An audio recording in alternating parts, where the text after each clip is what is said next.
about the money. I'ma hustle, go get it. Well, today we are kind of switching gears. Working on a race truck, which waiting on parts is what it is. We're going to be working on a semi. Friday morning, had a driver call me and tell me, hey, driving down the road felt like it went in neutral. I was like, all right, well, put it in the power divider, see if you can get going. Well, he got going. I was like, all right, so you need to go to the dump site dump, and then we'll figure it out from there. Well, he didn't make it to the dump site, and something else broke because he couldn't go nowhere. So after calling a tow truck and having him towed in on the hook, we determined that it's probably the power divider in the truck. Well, a buddy of ours goes, hey, I got one down here, just come get this son of a buck. I don't have any Peterbilts anymore, and that's what this rear end's specific for, so come get the rear end and let's make it work. Just get you guys back on the road. I was like, okay, that works. So now that we got the nephew gone, I'm headed into town so we can get the truck unloaded, get the truck and trailer pulled into our yard, disconnect the trailer, take apart the rear end, and put it all back together.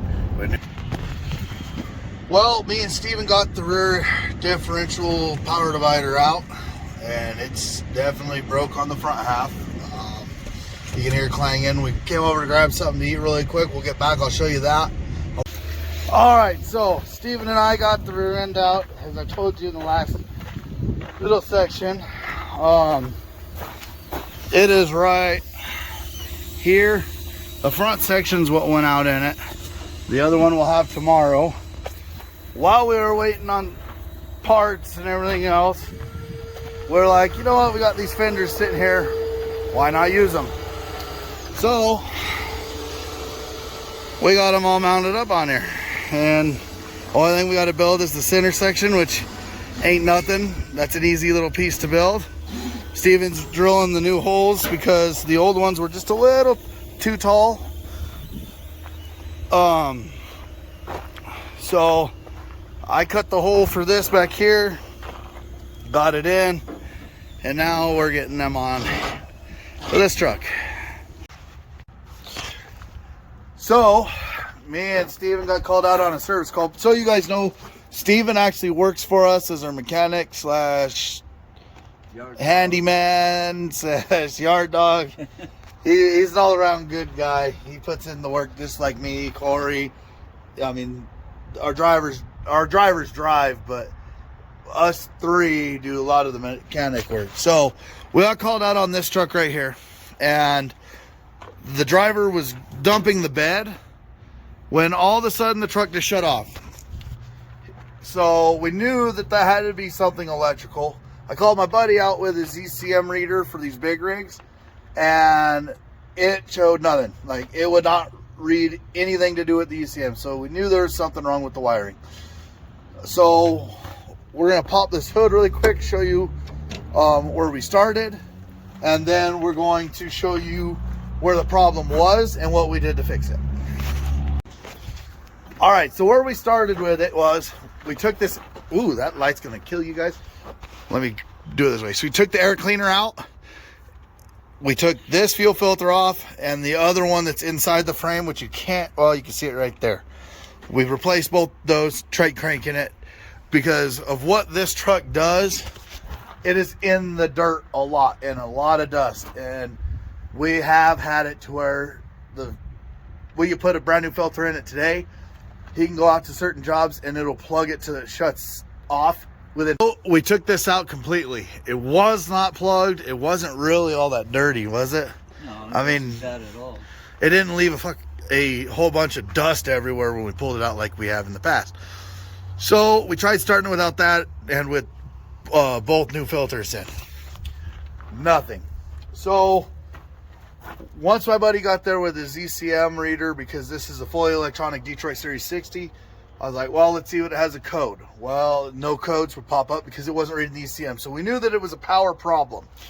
Well, lo and behold, number one issue is we cleaned up around the ECM, and you can see where it was really dirty, and checked all those wires, nothing. Well, Steven was in here testing this stuff out and found that these two wires right here, which we're going to wrap up with some heat shrink here after a while,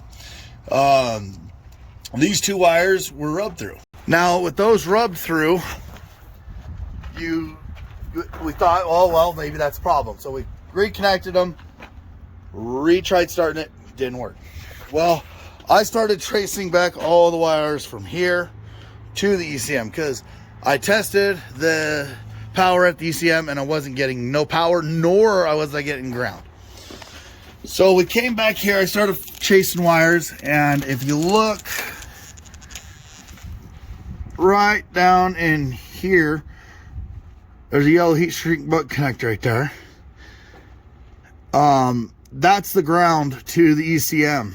It was broke, but I didn't notice that one first. What I noticed at first was way down here, where that other yellow heat shrink butt connector is,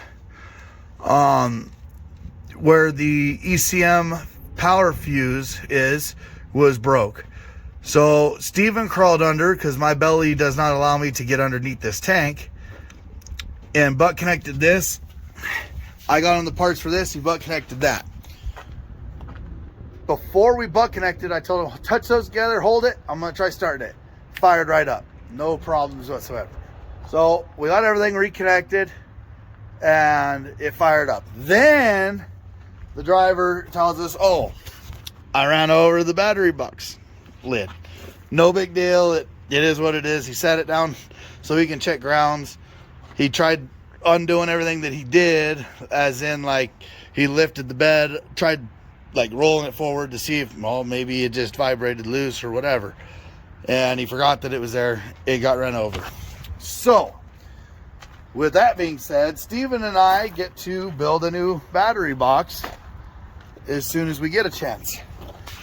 So I'm going to get all my TIG welding stuff to be able to do the aluminum, and buy some, well, I have another battery box. I just got to take pieces off of this one to put on the other battery box lid to make this one work properly. So now we're back here at the yard. Tomorrow morning, we're going to go pick up the differential for this truck. Tomorrow. This truck and the truck I normally drive, they like to throw rocks and mud clear up over the cab onto the hood. And that's also why they have plexiglass rear windows, because they throw rocks really bad. So we're trying to alleviate some problems there. So tomorrow morning, we'll get this truck finished up. We'll go buy what we need to make the lid for that truck, get it done, and then we're going to start the daunting task of getting all the tools cleaned up and reorganized, so that we can get the service truck back to where it needs to be after building my truck side chick. Tools got scattered everywhere, so now we're going to get back onto that. The other thing we got to do is, before I forget, we got to make the piece that goes from the center here to the frame there, so that it has some support, because if you look, it vibrates a lot. And the last ones that I put on that I didn't have that piece braced there, it literally cracked right down the center and ruined a good set of fenders. So we will see you guys tomorrow. We'll continue this video tomorrow. Well, today we got the other rear end over there, we got the old rear end right here, and I'm operating a crane so that we can get it done here. So while Steven's going to go get silicone, I'm going to get this thing knocked out of the way. thank Shorty for letting me borrow it. Says that I can get stuff done. Couldn't do it without having good people behind you, so.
I'd say I can add crane operator to the list.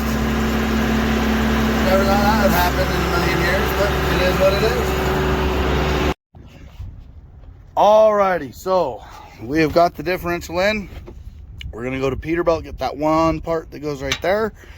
Grease everything, fill it full of oil, put axles back in, and change out this airbag because it's got a hole the size of Texas in it. And then while we're out, we're gonna get something to drink, come back, get this done, get the fenders on this side just like the other side, build the middle sections up the way they need to be built. So we found out today I could pretty much operate anything. I've never operated that before. I've never operated a crane before either, but we figured it out. I mean, it's pretty stupid simple. I like this thing. I really wish I could afford one of these because holy cow, I could do so much with this. I mean, engine swaps, everything could be so much easier. But regardless of that, we're gonna run, go get parts, and when we get back, we'll get her done. I'll keep run. We're gonna go get parts. When we come back, I'm gonna continue videoing so as that we can show you how I put fenders on. It makes it nice for when you're trying to drop your air so that when you're loaded and dumping, it doesn't add any issues. But we will get this buttoned up and I'll explain what we're gonna do when we get back. Alrighty, so Steven and I got the axles back in and we've got the fenders on. We just have to make the center pieces. We're letting it air up so we can get the blocks underneath here out that are right underneath there on each side, which the back ones are out. And then while it's airing up, we're gonna let the airbag air all the way up here so that we can block the cab up so we can get the airbag out. Then tomorrow we're going to work on getting one part that Peterbilt didn't have in and hooked up. Then we're gonna go to the front and work on the front fender so that we can get it going. And we're also gonna put this down so that it can be how it needs to be. But our main thing is now we're gonna get the center pieces built for right around here. We're gonna start getting that done. All right, so me and Steven got the fenders on. We just got to make the center pieces. We got the airbag on the truck, so it's good to roll. Actually sits the cab a lot better than what it was at. Honestly, I think we got it a little high, but we'll get her leveled out tomorrow. And then I got a guy coming to price me out on fixing this fiberglass and getting it all straight again, so that I can do the body work on it, spray it, put it back on. So instead of being $1,000 into one fender, we should only be about $400, $500, $600 into one fender. Fingers crossed. And this is gonna end this video here. I'll start the next one with the update on that. because while we have it down, I'm going to do a how-to video on how to do an oil change on a truck. And Steven and I will go through the whole truck and grease it so this truck's ready to roll down the road. And we will show you bits and pieces along the way of that and go from there. And so until then, we will see you guys later. Please like, subscribe, and share, and you have a good one.